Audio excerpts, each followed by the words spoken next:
Today I'm going to go and do some gardening. Are you coming with me, Jade? Oh, yes, please. Thanks for asking. We'll have to go and get our digging tools, won't we? Yes, very good idea. It's going to be lots of fun. Love being in the garden, surrounded by nature and the sun.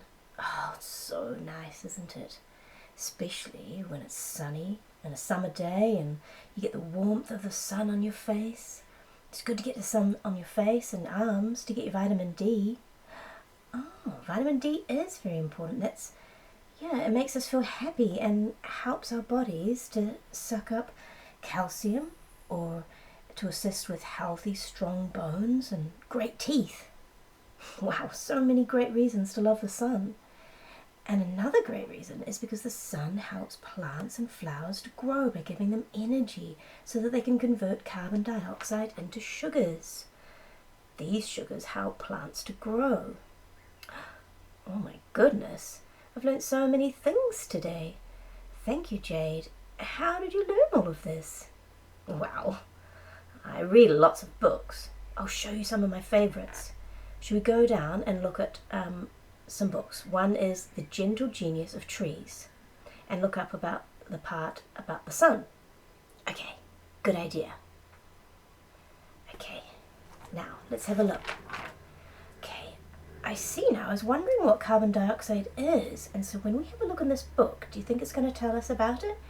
Yes, it'll tell us about how when we breathe out, which is carbon dioxide, that's plants, especially trees, they suck that in to convert to oxygen, which is so important for humans and animals. We breathe in oxygen. Oh, okay, let's have a look. See if we can find the pictures and the information about carbon dioxide and the sun and oxygen. Aha! Here it is. Sunlight. Tree leaves absorb energy from the sun, which provides the tree with all the energy it needs to power the process of photosynthesis.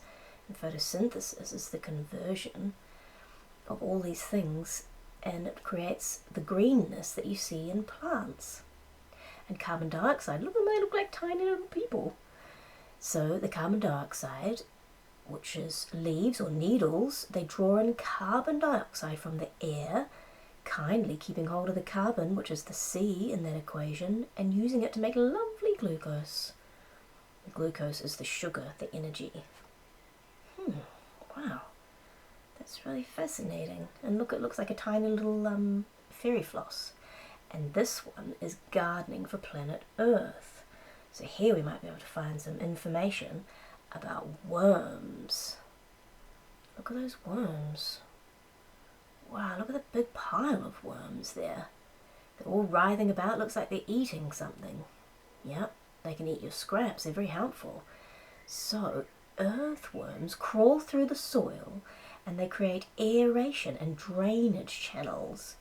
An earthworm looks like a very small, flexible, segmented tube, and each fluid-filled segment is separated from the next by a partition. When these circular muscles contract, the fluid is forced into a narrow column and they're able to move. Oh my goodness, there's so many important things. I think what we need to know and say is that we must really care for our trees and plants and plant lots of them and make sure we have lots of green spaces and gardens and things. So true.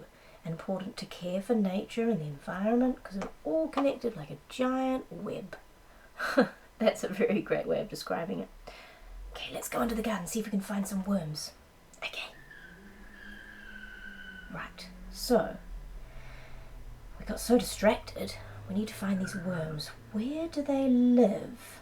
Well, worms live in the soil. They're very good at digging. They help aerate the soil, as we saw in that book, and they provide nutrients to the soil, which helps plants grow. That's so neat. A very important creature. Let's dig around and find one. Digging a bit, can't find anything. The soil is very dark.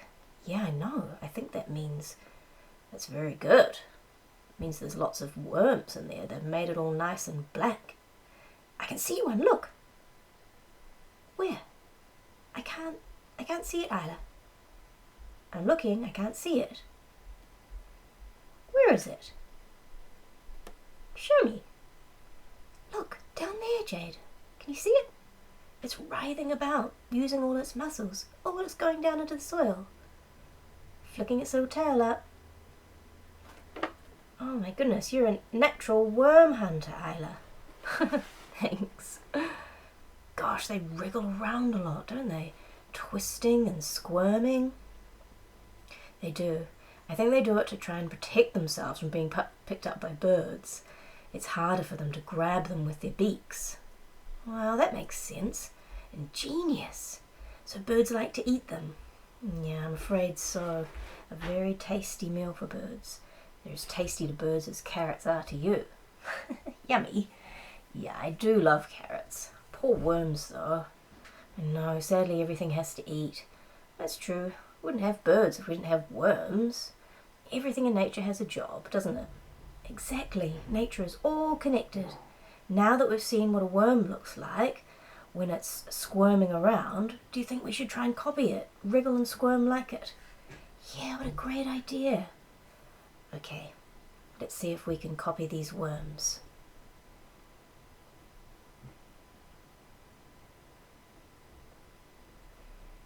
Here we go. Ooh, I'm rolling.